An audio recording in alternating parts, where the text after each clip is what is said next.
Bonjour à tous et bienvenue pour une nouvelle vidéo Marprod. Donc aujourd'hui, tuto peinture sur un Delac.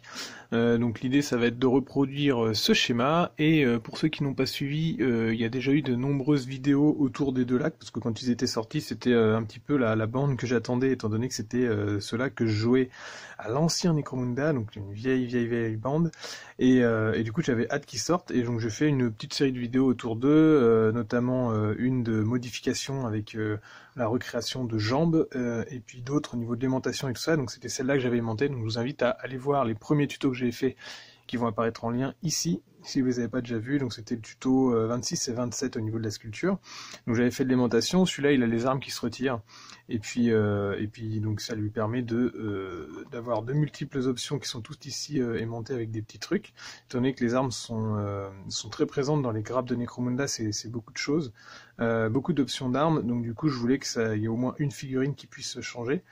Et sinon au niveau de ces deux-là, j'en ai fait des jumeaux, donc ils ont en gros la même pose, c'est-à-dire couteau levé avec le fusil dans le dos, et du coup je voulais faire un petit clin d'œil en mode ces deux jumeaux. Donc vous voyez quand ils sont comme ça, je trouvais ça sympa d'avoir un peu la même pose mais en miroir. Et donc j'avais gardé celle-là grise, mais il est temps qu'ils rejoignent ses potes, et donc l'idée ça va être de reproduire le schéma que vous allez voir ici. Donc en gros c'est un schéma qui est assez simple, hein, c'est du tabletop vraiment rapide, et donc là on voit presque pas parce que je sais pas si je vais pouvoir zoomer avec ce que j'ai comme prise de vue, mais en gros la peau reste grise. Je fais les optiques en orange un petit peu avec un micro OSL on va dire. Je fais quelques veines bleues très fines sur la peau, donc là vous pouvez les distinguer sur le crâne ou alors sur le poignet pour représenter un peu le côté, on sait pas trop ce qu'ils ont dans le sang et on sait même pas trop si c'est une race d'humains, hein. Pour moi c'est des vampires perso. Et du coup pour le côté un petit peu dark, je suis parti sur un schéma un petit peu particulier, enfin très sobre, basé sur en gros des bonnes sœurs, voilà, pas aller plus loin, avec un petit côté tablier de boucher quand même sur le côté étant donné que je rajoute du sang à la fin, mais franchement le schéma de base c'est les bonnes sœurs. Le petit côté manteau long noir comme ça me faisait marrer, et puis j'ai juste refait une bande blanche un peu sur le devant de leurs vêtements, et donc voilà, c'est assez simple, c'est du gris, c'est quelques dégradés dans le frais, donc là on voit presque pas à la caméra mais c'est quand même beaucoup plus nuancé que ça.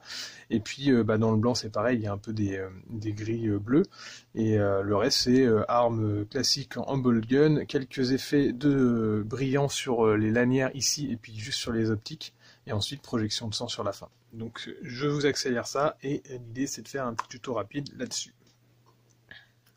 Let's go! Alors je commence simplement sur une sous-couche grise, hein. J'ai pris l'habitude de sous-coucher en gris au moins pour mes figurines de jeu, mes figurines tabletop. Faut savoir que les sous-couches noires permettent de partir sur des schémas donc plutôt sombres, et les sous-couches blanches par définition permettent de partir sur des schémas très lumineux. Ici je suis dans un entre-deux qui permet de faire en gros les deux. Si vous voulez faire des couleurs vives, ça le permet, et si vous voulez partir dans des couleurs sombres, c'est top aussi. Donc j'ai pris l'habitude de sous-coucher dans un gris qui est en gros proche du gris des figurines, un tout petit peu plus sombre. Pour ceux qui veulent la référence, c'est un gris Montana 70-70. Et donc là je pars sur la peinture de la toge du Delac, donc la toge arrière, celle que je fais donc en noir. Je pars au noir pur, et l'idée c'est d'être assez rapide, on s'en fout ici si on déborde. L'idée c'est de garder une peinture qui reste humide pour pouvoir ensuite dégrader directement dans le frais et commencer à faire des effets dans les plis avec du gris. C'est pour ça que j'ai deux pots d'ouvert. Je vais utiliser pour toute la durée de ce tuto une palette assez restreinte, hein. Vous avez presque la totalité des pots qui sont visibles sur le côté. Et donc là je pars avec un noir classique type Abaddon Black de chez Games Workshop, et puis un gris dont je ne me rappelle plus la référence, mais c'est un gris codex en gros si vous allez par là. Et donc là vous voyez, en passant le noir assez rapidement, il reste il n'est pas encore sec, et donc avec le gris je commence directement à travailler dans le creux du pli pour poser une lumière et commencer à dégrader dans la peinture fraîche. Donc en gros c'est vous tirez votre gris vers le noir et puis ensuite vous ramenez du noir dans le gris et petit à petit vous allez avoir un fondu qui va se faire naturellement dans une peinture qui est encore fraîche. C'est quelque chose qui nous permet de ne pas utiliser les glacis, les fondus et autres techniques et d'être dans un sens un peu plus rapide. Par contre vous allez sûrement être moins précis que si vous faites une peinture plus travaillée pour par exemple les figurines de concours ici, mais pour du tabletop c'est très sympa et puis ça permet de faire des effets visuels assez cool. Rien ne vous empêcherait aussi de partir directement dans le blanc, hein, d'avoir un troisième pot ouvert pour vraiment fondre votre dégradé du blanc en passant par le gris jusqu'au noir et d'avoir vraiment des plis plus lumineux. Ici je veux garder un schéma de couleur sombre comme ici au Delac étant donné qu'ils agissent un petit peu cachés. L'idée c'est de toujours penser éclairage zénital et donc la lumière vient vers le haut, donc se pose dans le pli qu'elle va rencontrer directement et puis vous essayez de travailler dans le réalisme en fait, pour garder une logique dans ce que l'œil va voir sur la figure. Alors petit instant autopromotion pour ceux qui n'ont pas pensé à mettre un petit pouce bleu, merci de le faire parce que c'est toujours sympa pour moi. Et puis pour ceux qui ne sont pas abonnés, pensez à vous abonner, hein, c'est l'occasion. Et n'hésitez pas à commenter, c'est très important les commentaires dans les vidéos, donc merci à vous pour tous ceux qui me suivent. Donc là je finis sur la base de la robe noire, l'arrière de la robe, et puis j'ai laissé un espace libre devant pour tout ce qui est parti en gros le tablier, même si c'est quelque chose qui est intégré dans la figurine, je fais une délimitation, ça fait partie de mon schéma. Et donc là je pars sur un brun os, un type un ocre Khemri, là je sais plus au juste le nom. Et puis je repars un tout petit peu dans les gris pour faire des nuances dans les plis. Au niveau de mon schéma, je suis parti sur le côté des épaules pour faire comme une délimitation. Et puis ensuite deux bandes parallèles qui partent sur le devant pour former le tablier en gros. C'est ça qui fait l'effet un petit peu bonne sœur, donc j'aime bien sur ces deux lacs là, ça fait un contraste forcément noir-blanc qui fait partie du schéma et qui fonctionne assez bien. Et donc là, directement dans le Khemri Brown, je pars sur le blanc et puis je fais le même principe qu'avec la toge à l'arrière et les noirs et les gris. Je travaille mes plis dans le frais avec le Khemri qui n'est pas encore sec, je reviens tirer mes blancs pour former les plis et faire un dégradé assez souple. Donc c'est des petites touches, faudrait pas hésiter d'ailleurs à commencer par un marron pour vraiment avoir un contraste encore plus important, du marron en passant par l'ocre et puis en allant jusqu'au blanc. Ici toujours dans l'optique d'avoir un schéma assez terne, je reste sur des couleurs presque monochromes, noir, blanc, gris. Alors là, tant que je suis dans les blancs, j'en profite pour redonner un petit peu de peps en plus dans les plis de la toge arrière, hein, dans les noirs, pour vraiment renforcer la lumière. Donc, du coup, dans une proportion bien plus petite que ce que j'ai fait, je redonne des fils de blanc sur les plis.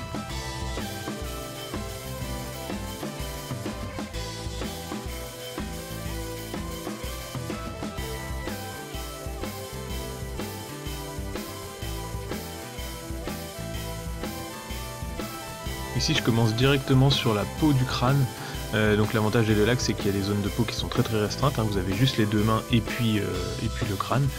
Comme je veux rester dans des teintes vraiment monochromes sombres, en gros je fais le bas du visage en noir et puis je fonds vers le haut avec du gris et je termine par le sommet du crâne avec du blanc pour former une peau très crayeuse, très contrastée. Mais pas du tout chaleureuse, hein. On est dans quelque chose de froid qui va être encore renforcé par le côté un peu veine bleue que je vais rajouter en fin de vidéo.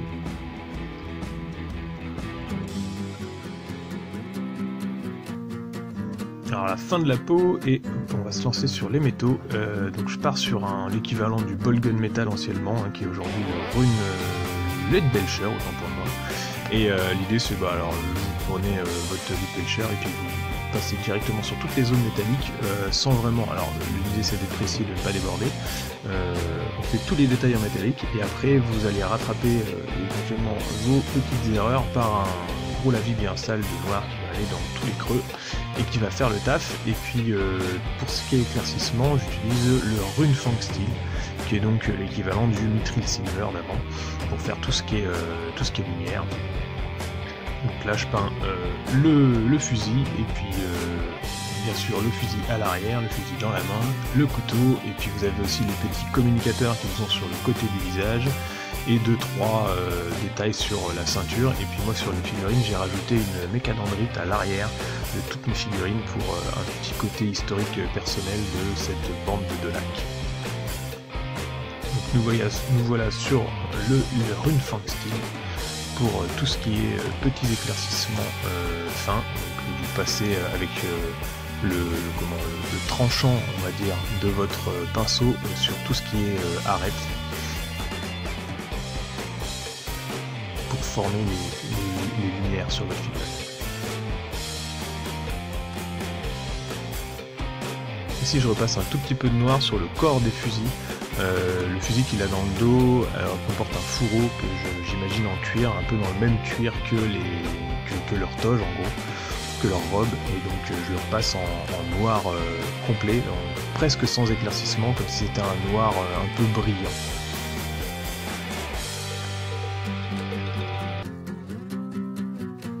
Alors là, début des petits détails au orange.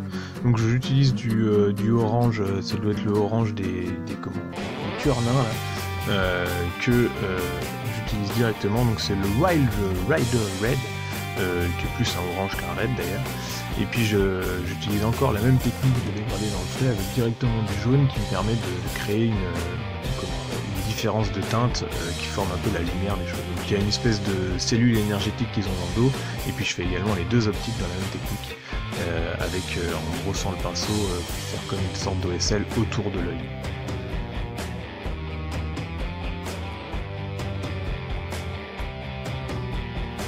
Et donc, comme je vous disais, un dernier pot qui vient sur la table avec l'Ariman Blue, qui est un bleu qui est très électrique, très lumineux, et qui me permet, alors là il faut avoir un bon pinceau, donc moi j'utilise un Raphaël, pour avoir une pointe très formée qui permet de travailler dans les détails. Et donc là je forme des petites lignes, des fines lignes qui se séparent comme un peu des éclairs, et qui forment les veines un peu bizarres sur la peau des deux lacs. Et dernière partie de vidéo, on arrive sur les projections de sang. Donc là, à vous de vous faire votre petite technique. Moi j'utilise une brosse à dents, il y en a qui utilisent des brosses de pinceau de brossage. Et puis j'utilise du Blood for the Blood Gold directement. Alors si vous voulez faire un sang réaliste, vous pouvez utiliser des oranges et des rouges sombres pour faire des différences de séchage de sang. Ici je voulais un sang vraiment brillant, comme c'est un vernis, ça passe bien. Et puis j'en mets sur le bord de la brosse à dents, puis ensuite je brosse avec un outil dur et je projette à différents endroits pour créer des zones sympas. Et donc voilà pour ce petit Delac. J'espère que ce tuto suffisamment rapide vous aura plu. Alors je suis resté dans des teintes très simples, hein, avec peu de couleurs, une dizaine de pots utilisés sur la table. Et l'idée c'est d'avoir des schémas qui sont un peu percutants, hein, pour les figurines de jeu. Donc je vous rappelle, pour les schémas, tout ce qui fonctionne bien, c'est en gros des schémas basés sur 3 couleurs. Si vous avez plus de... Enfin, généralement on parle de 2 couleurs dominantes et une petite couleur en plus qui va donner le peps. Donc ici on a le noir et le blanc qui sont le dominant, et puis on a le orange, et je triche un peu en mettant un tout petit peu de bleu dans mon schéma. Si vous voulez vous inspirer des schémas qui fonctionnent bien, vous avez tout ce qui est héraldique de chevalerie qui fonctionne plutôt pas mal, parce que souvent c'est des schémas contrastés. C'est sur ces schémas-là que se basent tous les chapitres Space Marine la plupart du temps. Et donc moi je voulais un schéma terne, rester dans des tons sombres monochromes, comme les Delac agissent dans l'ombre, un peu comme des espions. Et c'était l'idée de faire des figurines presque discrètes avec juste la teinte de sang qui se rajoute par-dessus. En tout cas, j'espère que ce tuto vous aura plu. J'ai refait les commentaires par-dessus pour que ça soit un tout petit peu plus dynamique et puis qu'on ait des explications.